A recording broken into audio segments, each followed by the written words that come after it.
O Evangelho de Mateus, capítulo 19. Jesus fala sobre o divórcio.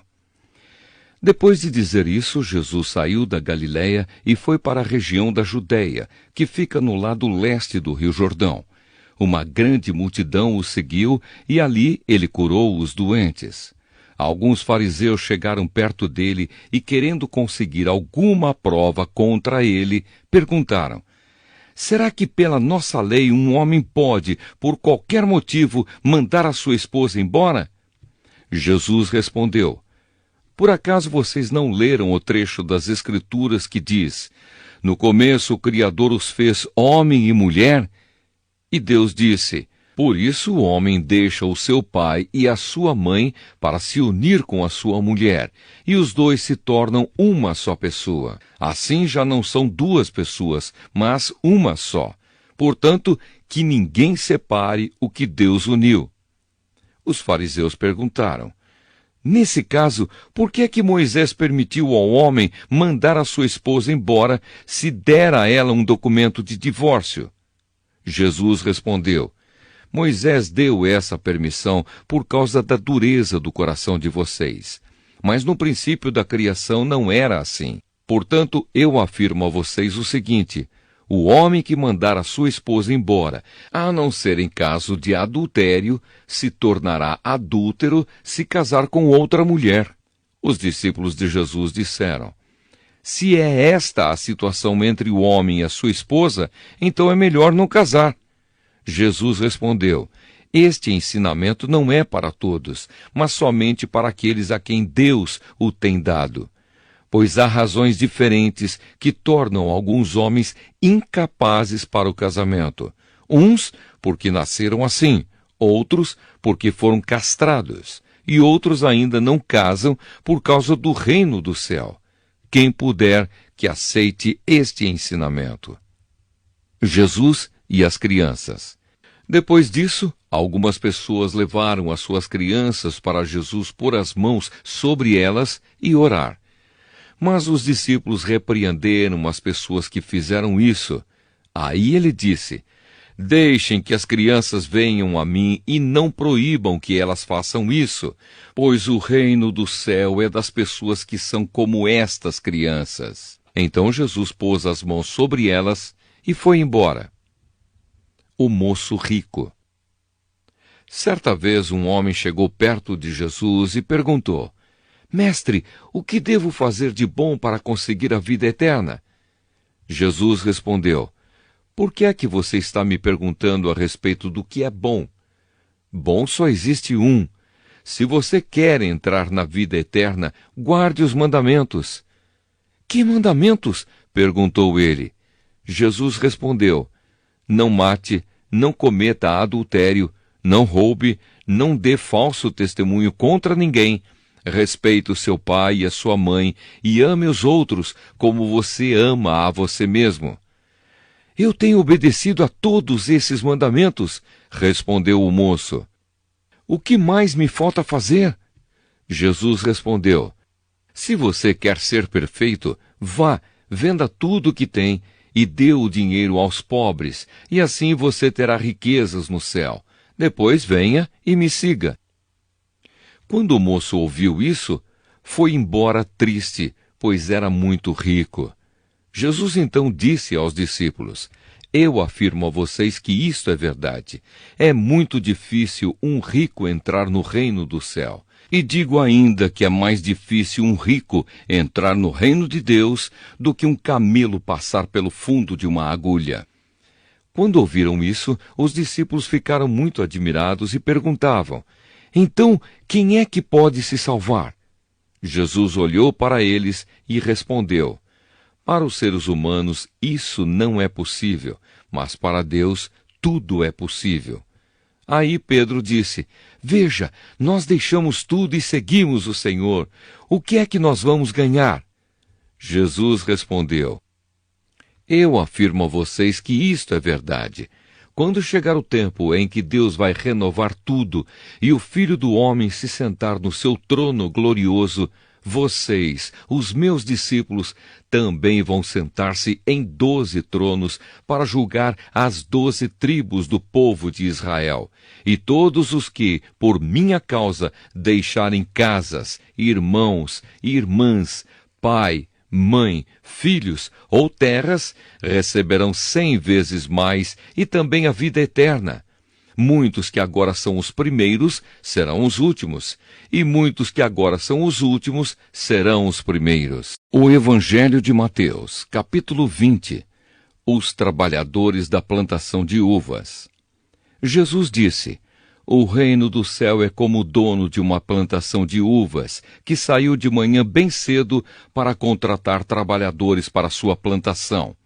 Ele combinou com eles o salário de costume, isto é, 1 moeda de prata por dia, e mandou que fossem trabalhar na sua plantação. Às 9 horas, saiu outra vez, foi até a praça do mercado e viu ali alguns homens que não estavam fazendo nada. Então disse: vão vocês também trabalhar na minha plantação de uvas, e eu pagarei o que for justo. E eles foram. Ao meio-dia e às 3 horas da tarde, o dono da plantação fez a mesma coisa com outros trabalhadores. Eram quase 5 horas da tarde quando ele voltou à praça. Viu outros homens que ainda estavam ali e perguntou: por que é que vocês estão o dia todo aqui sem fazer nada? É porque ninguém nos contratou, responderam eles. Então ele disse: vão vocês também trabalhar na minha plantação. No fim do dia, ele disse ao administrador: chame os trabalhadores e faça o pagamento, começando com os que foram contratados por último e terminando pelos primeiros. Os homens que começaram a trabalhar às 5 horas da tarde receberam 1 moeda de prata cada um. Então os primeiros que tinham sido contratados pensaram que iam receber mais. Porém, eles também receberam 1 moeda de prata cada um. Pegaram o dinheiro e começaram a resmungar contra o patrão, dizendo: estes homens que foram contratados por último trabalharam somente 1 hora, mas nós aguentamos o dia todo debaixo deste sol quente. No entanto, o pagamento deles foi igual ao nosso. Aí o dono disse a um deles: escute, amigo, eu não fui injusto com você. Você não concordou em trabalhar o dia todo por 1 moeda de prata? Pegue o seu pagamento e vá embora, pois eu quero dar a este homem que foi contratado por último o mesmo que dei a você. Por acaso não tenho o direito de fazer o que quero com o meu próprio dinheiro? Ou você está com inveja somente porque fui bom para ele? E Jesus terminou dizendo: assim, aqueles que são os primeiros serão os últimos, e os últimos serão os primeiros. Jesus anuncia outra vez a sua morte e a sua ressurreição. Quando Jesus estava subindo para Jerusalém, chamou os discípulos para um lado e falou com eles em particular, enquanto caminhavam. Ele disse: escutem, nós estamos indo para Jerusalém, onde o Filho do Homem será entregue aos chefes dos sacerdotes e aos mestres da lei. Eles o condenarão à morte e o entregarão aos não-judeus. Estes vão zombar dele, bater nele e crucificá-lo. Mas no 3º dia ele será ressuscitado. O pedido de uma mãe.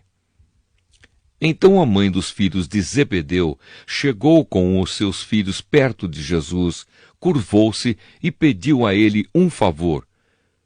O que é que você quer? Perguntou Jesus.